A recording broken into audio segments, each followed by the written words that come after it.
New Buddhaware Dhamma Talks. Jeff Hunt presents a talk on some aspect of the Buddha's teaching. Hello everyone. Well, today let's talk about what it means to enter the meditation room.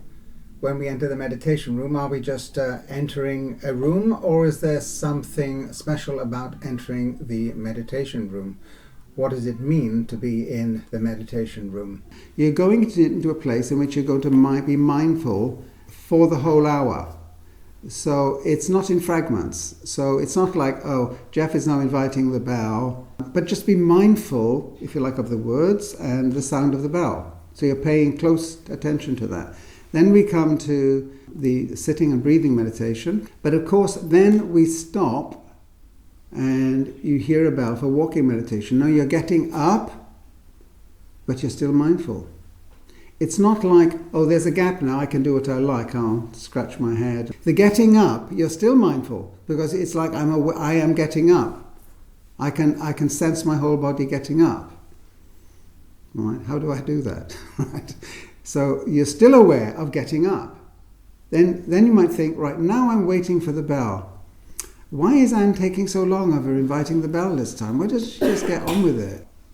That question shouldn't be in your head, because now you're mindful of standing and you're not waiting for anything. Right? This idea of waiting is an obstacle in meditation, because what is waiting? Waiting is planting your mind somewhere in the future and then working back from the future back to the present. So it's like the future is pulling me over there. That's waiting. That's an obstacle to meditation. I am here now.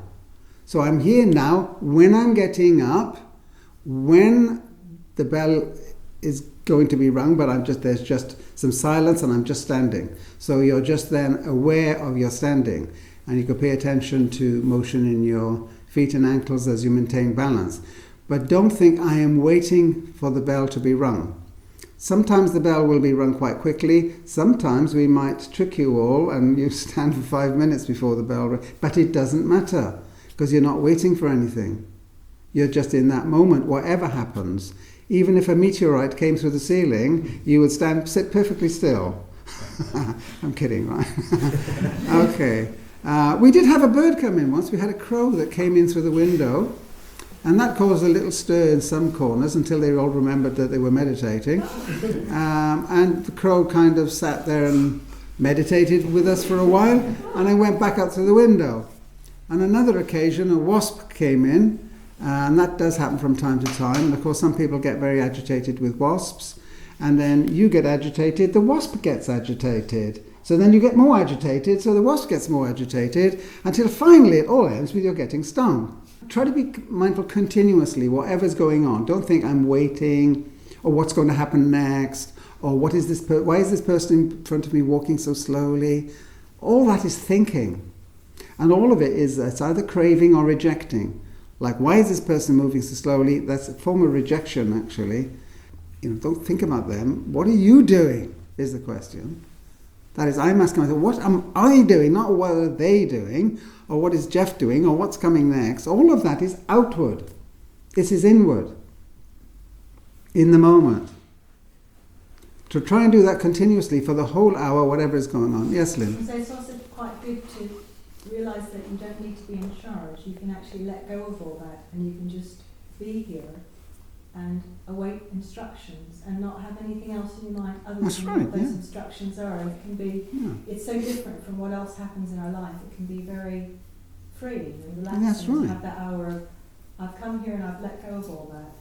It's an important point, because if we're at work, then there are things that we've got to do, and we're thinking, we've got to do that, I've got to do this, got to do that, then there's an interruption, so on. Then you get in the car, it's the same thing again. Got to get from here to there. Oh, there's a traffic jam. That's frustrating. Oh, will I get there on time? Blah, blah, blah. Right, get out of the car, get in the house. Then it starts again. Oh, what are we going to cook today? Where are the kids? What's in the garden? Oh, I got to put the rubbish out. And then it all starts all over again.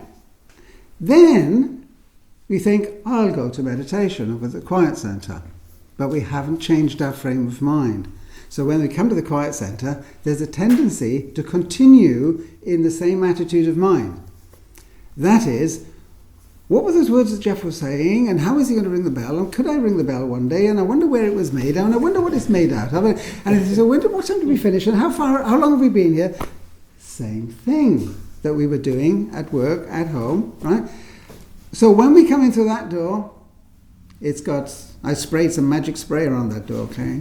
So when you come through that door, you are completely transformed into a mindful being. You can't help it, okay? It means that all of that is gone, your frame of mind has changed, and now you are just in the present, here and now, kind of just like watching anything rising in your body or rising in your mind and letting it go.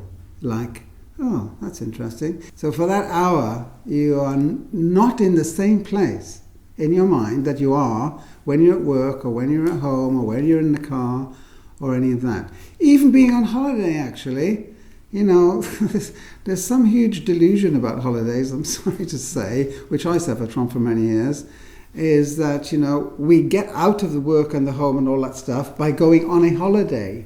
This developed over the last 100 years. Before 100 years ago, there was no such thing as a holiday. There was a holy day. A holy day, right? Which was about going to church.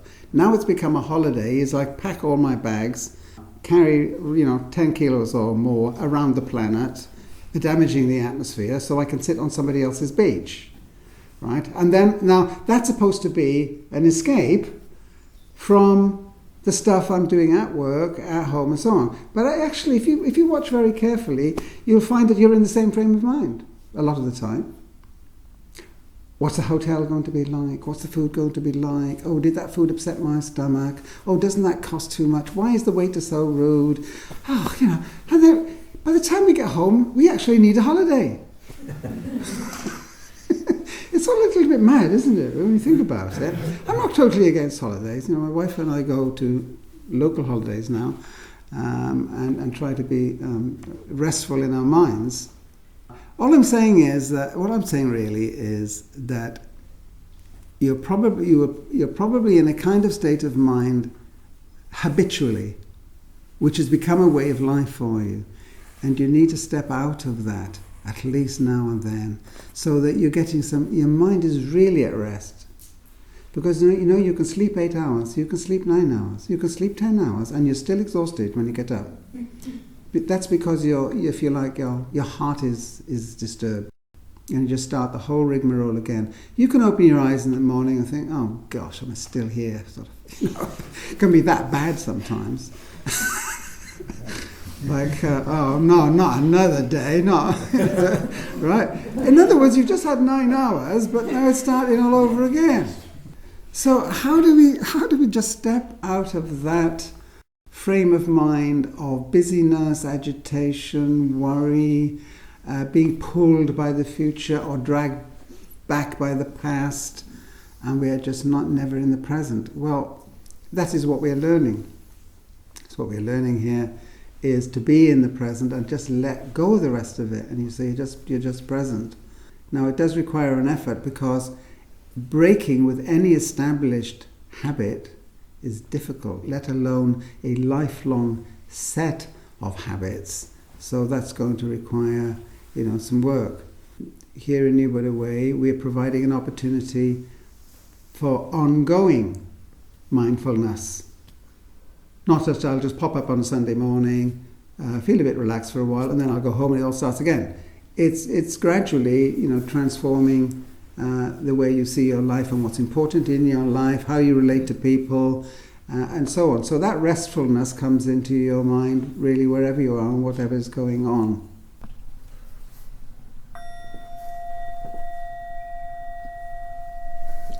New Buddha Way lets go of East and West and starts afresh in the life we have now.